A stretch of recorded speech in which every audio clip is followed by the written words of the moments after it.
বহুমুখী সংকটে জর্জরিত বর্তমান বিশ্বে যুদ্ধ এবং সংঘাতের ফলে ব্যাপক ভিত্তিতে মানুষের অধিকার খর্ব হচ্ছে। বিশ্ববাসীর উদ্বেগ এবং নিন্দা সত্ত্বেও গাজায় গণহত্যা থামছে না।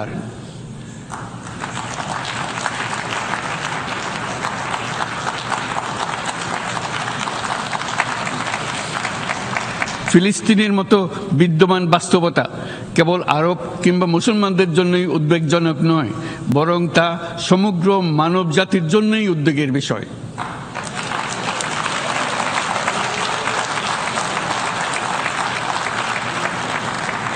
একজন মানুষ হিসেবে প্রত্যেক ফিলিস্তিনির জীবন অমূল্য।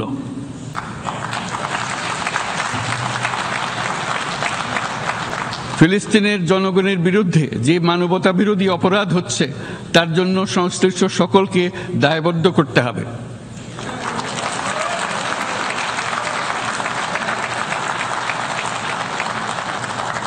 ফিলিস্তিনের জনগণের উপর চলমান নৃশংসতা, বিশেষত নারী এবং শিশুদের সাথে প্রতিনিয়ত যে নিষ্ঠুরতা বিশ্ব দেখাচ্ছে, তা থেকে নিস্তারের জন্য বাংলাদেশ অনতিবিলম্বে সম্পূর্ণ যুদ্ধবিরতির আহ্বান জানাচ্ছে।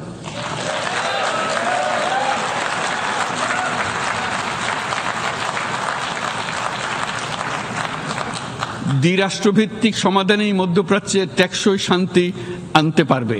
তাই জাতিসংঘ সহ আন্তর্জাতিক সম্প্রদায়ের সকলকে এর বাস্তবায়নের জন্য এখনই উদ্যোগ নিতে আহ্বান জানাচ্ছি।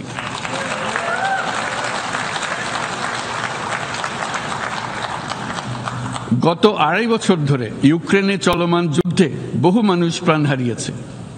এই যুদ্ধের প্রভাব সর্বব্যাপী, এমনকি বাংলাদেশের অর্থনীতিতেও এর নেতিবাচক প্রভাব আমরা অনুভব করছি। আমরা তাই উভয় পক্ষকে সংলাপে বসে বিরোধ নিরসনের মাধ্যমে যুদ্ধের অবসান ঘটানোর আহ্বান জানাচ্ছি।